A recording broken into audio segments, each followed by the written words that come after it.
So this is a Mexican themed cocktail. Tequila is the base. There are various ratios that you can use for a margarita. This one uses 50% tequila, 25% lime and 25% triple sec, and they're the main ingredients. You can substitute the lime for lemon, or I've even seen it done with orange. And then there are all kinds of modern interpretations with bits of pomegranate and stuff like that. But the classic one is lime. And the adage is true with most things in life, that the better the quality of the ingredient you put in, the better the end product, and that's the same with cocktails. So you want to do a good tequila. How do you know what good tequila is? Generally they're more expensive than the rest, and it's as simple as that. So yeah, I don't think there are such things as a supermarket owned label, but you have to watch with spirits. Little side note is that a lot of supermarket or own label spirits are actually weaker than the main brands. In fact, Gordon's a few years back, in order to keep the price of their gin the same, dropped the alcohol from 40 to 37.5. And you do want the right amount of alcohol in your spirit when you're making, because it actually affects the fruit juice. And if you're putting things like actual pieces of lime into it, it helps with the extraction of the oils and the flavours. So it's not just a question of having more alcohol. So this one's that you brought in is 38%? This is 38 because I actually looked 2 weeks ago when we were going to buy some, and I couldn't find a 40% tequila anywhere. What's the strongest you can buy? Of strongest tequila? Spirit? Yeah. Oh, you can get Polish spirit, which is near full proof. Is it? Yeah.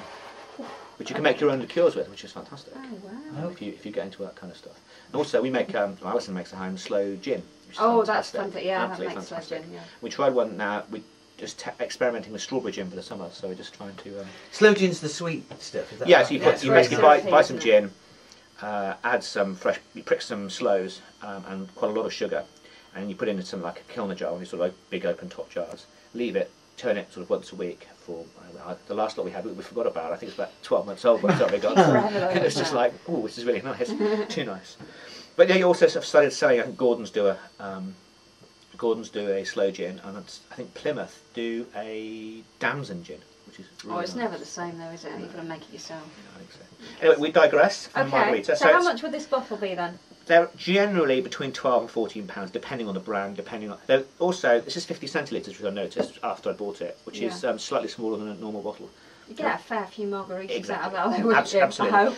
Now, things like margarita and caipirinha, which is made from a Brazilian rum-like drink, and you can in fact substitute rum for it, they all tend to be what's called short cocktails. So things like Manhattans and Old Fashions, they're all made from spirits with a little bit of something else in there. They're not long drinks like Long Island tea and those kind of drinks. So this is quite an alcoholic drink, so you don't really want necessarily to have big glasses of it. And when you're thinking about your ratios, so twice as much tequila to lime juice and triple sec, and we're going to use Cointreau today, which is actually a triple sec, but a sort of branded triple sec. Because you can also use it for cooking as well, which is what's in our drinks cupboard. Okay, so what do we do? You put some ice into the cocktail shaker, quite a lot of ice, started to melt, so it's going to dilute it a little bit. And then you put into it some triple sec, so it's 1 measure of triple sec. You use the top of the bottle to measure. It's all about ratios. And 1 measure of lime. So I think we might have to make a little more than that, so 1, 2, so that's 3 of those, and then 2 more of those. So that, otherwise we'll have enough for all of us to taste. Okay. That's that, and then so that's 6 cupfuls then of margarita if I don't knock the bottle over. Okay. And then you just shake it all up, and in which case you can blitz it in the blender as well. Now this is the cocktail that's also got the salt around the rim, a bit like when you drink tequila as a. So that's 3, is it, Luke? Yes. Yeah, I 3. think so, yeah. 4, 7, 8, 5, 6. There you go. Okay. So that's that. So the ice stays. The ice won't be in the finished drink. Okay. Oh, okay. So, right. In fact, I must put all the ice in actually. The idea is that you end up with a kind of frosted drink. Okay. Just slightly dilute because I've got water in there as well. It needs to be slightly I think we can put what we need. Just give it a good shake. Get Tom Cruise like the film. Wouldn't know the difference, Andrew. There you go. It's all nicely mixed up, all very, very cold.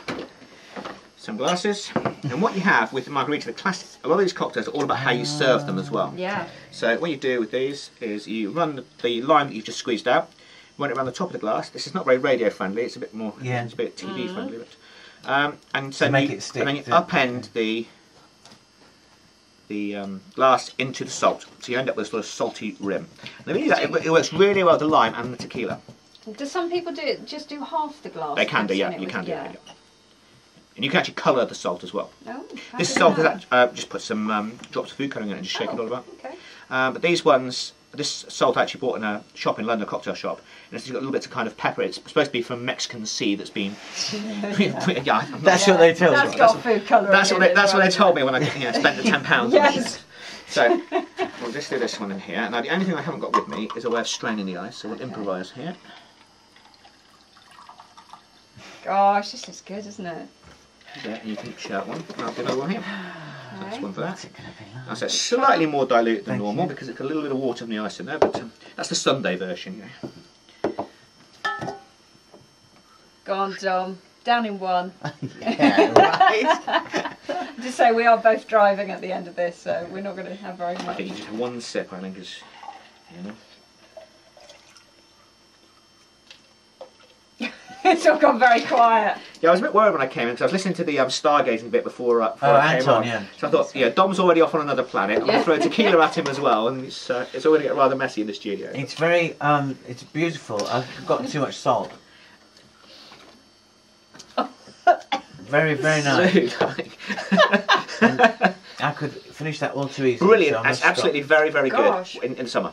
Perfect for that because you have them outside. It's very hot. It's it comes. It's a Mexican themed drink. Works really, really well. And the idea of the cocktail is it should all be about not the culture we have associated with them over here, where you drink as many as you can and fall off your bar stool. But cocktails should be sour because the idea is to whet your appetite ready for dinner. So it's like a classic aperitif. So that's the point about a cocktail, is it shouldn't be sticky and syrupy. There's a very famous book written in the 20s about making cocktails when its whole bar culture came about, and one of the sort of 6 rules for making them was that it shouldn't be sweet and sticky. It should be whet your appetite as opposed to sort of be cloying.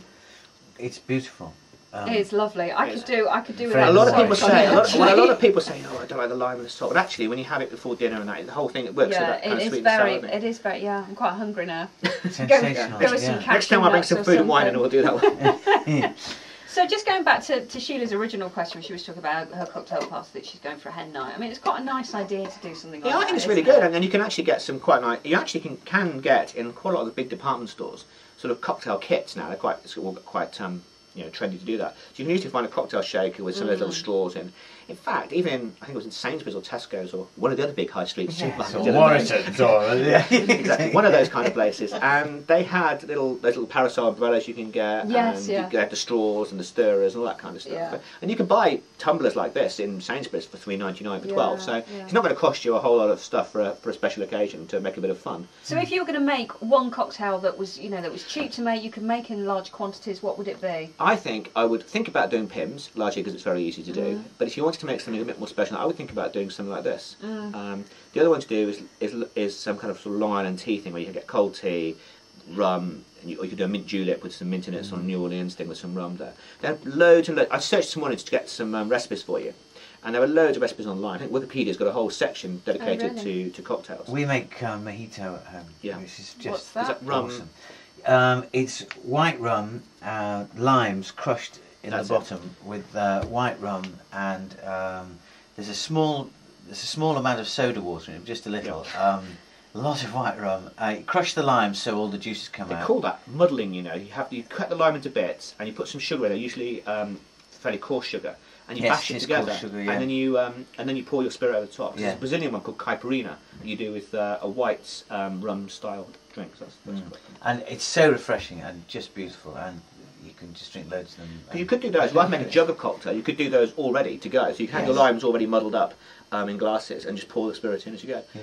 I think you've got to be careful of, to remember you're drinking quite a lot of spirit, Yes. much more than a pub measure. Oh, sure. No, there's no problem if you're not driving, but even so, they have their effect a You lot have to quicker be than. careful. And it also has the sugar in it, which they normally give you a straw to drink it with. The nice thing about that is that obviously it's a very refreshing drink, but also some of the sugar settles at the bottom. So when you've got a straw, you can sort of dip into the sugar if you like, to complement, Yeah. as much or as little as you like from the drink, and it's just heaven, especially in the summer. very It's good. beautiful.